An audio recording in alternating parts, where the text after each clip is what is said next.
The divorce proceedings became Sarah's stage, and she played her role flawlessly. During mediation, she'd break down at calculated moments, her Hermes scarf catching involuntary tears, while Rebecca watched with poorly concealed triumph. But Sarah's true performance happened after hours, when she meticulously traced Rebecca's movements through the city. The storage facility discovery came after weeks of following paper trails.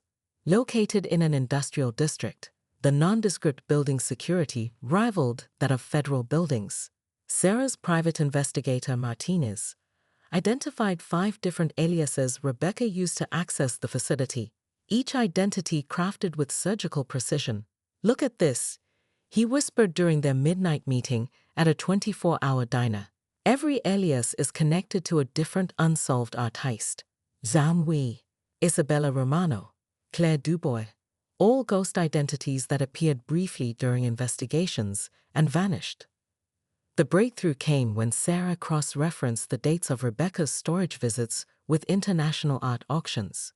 Each visit preceded the mysterious reappearance of a lost masterpiece, always with immaculate provenance papers, the same papers that only 5 people in Asia had the expertise to authenticate, one of whom was Michael. That night, Sarah discovered something else, a series of photographs showing her own father at a private auction 20 years ago, bidding on a scroll that had been reported stolen from a Beijing museum the week before. The same scroll that now hung in Rebecca's private study. Sarah's old housekeeper, Mrs. Liu, proved invaluable in tracking Rebecca's modifications to the house. "The new paintings?" Mrs. Liu whispered during their secret meeting at a dim sum restaurant. They arrived at exactly 4 a.m. 3 men, all wearing gloves, spent 2 hours positioning each one perfectly. Sarah later discovered tiny cameras embedded in the antique frames, all focused on critical angles of the house. The kitchen renovation was Rebecca's boldest move. Under the guise of modernizing the space, she'd repositioned the island to create a direct sightline to the vault room's keypad. Sarah found the blueprints hidden in Michael's study, marked with precise measurements and annotations in a cipher she recognized from her research into international art thieves. Martinez's investigation revealed a pattern spanning 3 continents: the Zhang family in Hong Kong, the Tanaka collection in Tokyo, the De Silva Gallery in Singapore, all infiltrated through seemingly innocent relationships. In each case, priceless artifacts had vanished, only to resurface years later in private collections with mysteriously perfect documentation. But it was the discovery in Rebecca's laptop, carelessly left open during a charity gala, that chilled Sarah to her core.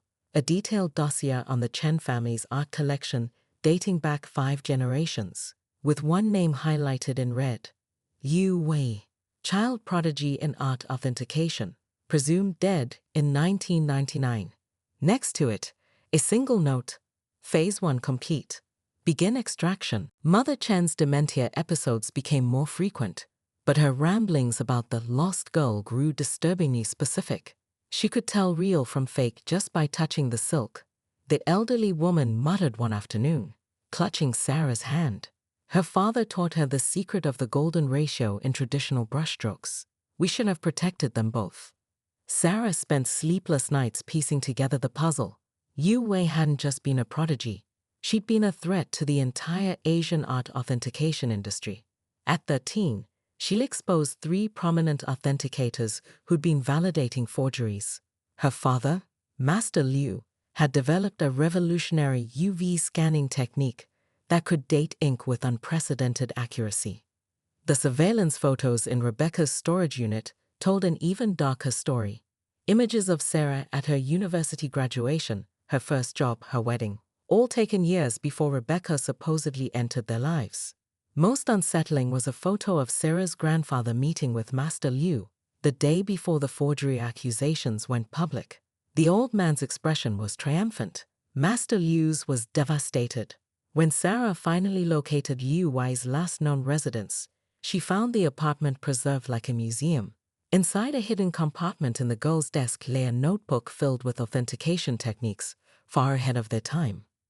The final entry, dated the day of her disappearance, contained a single sentence: "They think art is about beauty, but it's really about justice. The vault room's climate control hummed quietly as Sarah faced Rebecca, Master Liu's notebook clutched in her trembling hands. The woman before her stood differently now.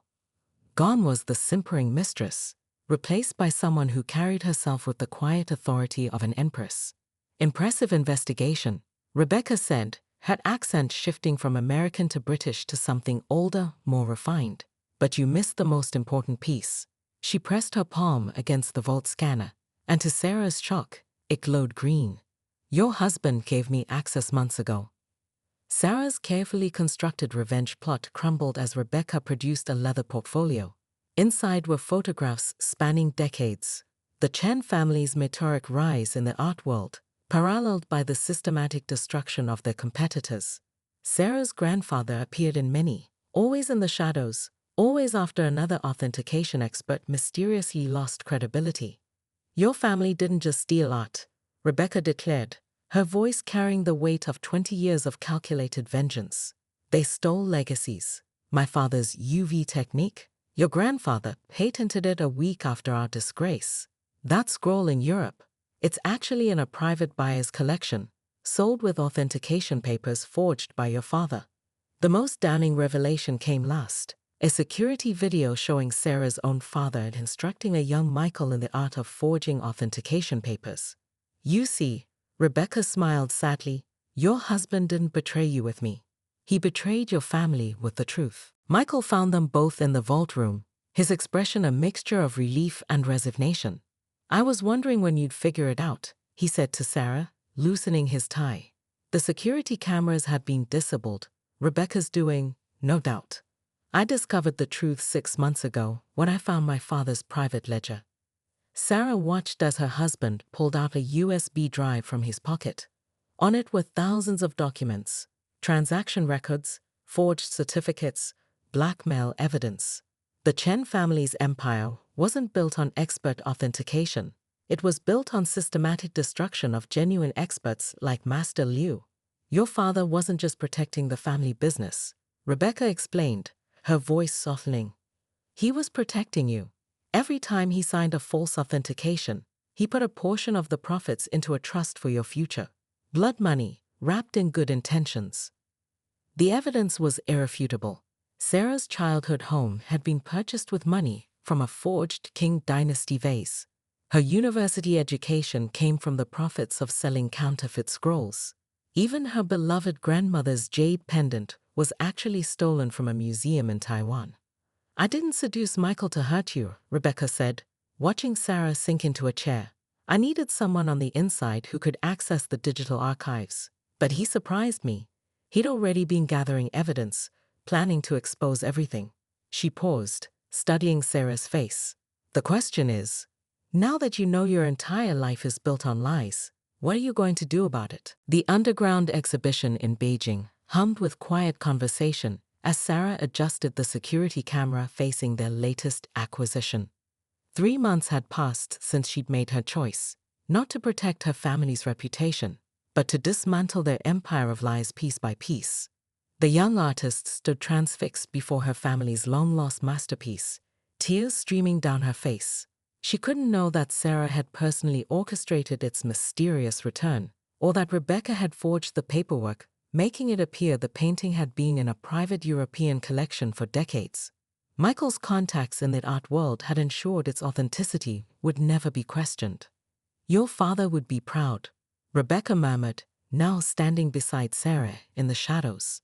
Their elaborate charade, bitter divorcee and triumphant mistress, had fooled even the most suspicious members of their social circle. Meanwhile, their foundation, disguised as a post-divorce philanthropy project, had already returned 8 priceless artifacts to their rightful owners. Sarah touched the jade pendant at her throat, her last piece of the old life. Tomorrow, it would be returned to the Taiwanese museum it was stolen from, another small step toward redemption. We're not done, she whispered back. The ledger showed 42 more families we need to make whole. Michael approached, pretending not to know them in public as always. But as he passed, he slipped Sarah a note. On it were 2 words that made her smile. Phase 3? The game wasn't over. It was evolving. Sarah's hands trembled as she clutched the burner phone, its metallic surface cool against her palm. The anniversary dinner she'd spent all day preparing, Michael's favorite beef Wellington and truffle risotto, now seemed like a cruel joke. Their kitchen, usually filled with the warmth of cooking and laughter, felt suffocating. She swiped through more photos, each one a fresh wound. There was Rebecca, draped across their custom Italian sofa, the one Sarah had waited 6 months to import. Another showed her wearing Sarah's grandmother's jade pendant, a family heirloom meant to be passed down to their future daughter. But it was the final photo that made her marketing executive composure crack. Rebecca standing in the basement vault room, her red-lacquered fingernail pointing to the Ming Dynasty scroll, the very one Michael had claimed was being restored in Europe. A notification lit up the screen. "Meet me at 3. Usual spot. Don't forget the documents." Sarah's mind raced. The basement vault required a fingerprint scan and a 6-digit code that changed weekly. Even their housekeeper of 8 years didn't have access. Instead of collapsing into tears, Sarah felt an unfamiliar coldness settle over her. She carefully returned the phone to its hiding spot, straightened her channel blazer, and opened her laptop. If Rebecca could play the long game, so could she.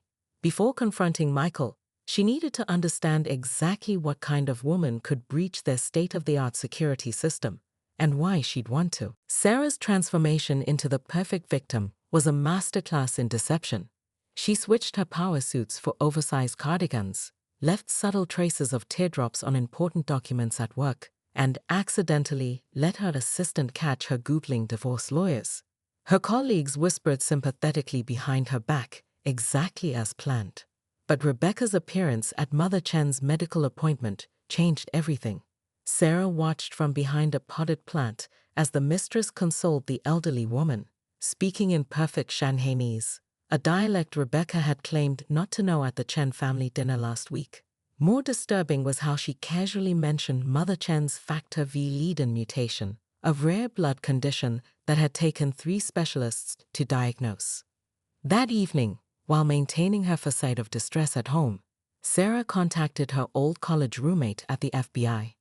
The background check revealed nothing before 2020, as if Rebecca Walker had materialized out of thin air 3 years ago. Her credentials from Oxford were impeccable too impeccable. Every reference answered promptly, every document perfectly filed. During her weekly therapy session, Sarah shared her findings with Diana, the former CIA profiler. "She's not just after your husband," Diana warned, studying the surveillance photos. "Look at her posture when she's in your house. She moves like someone who's been there before." The question isn't who Rebecca Walker is, it's who she was.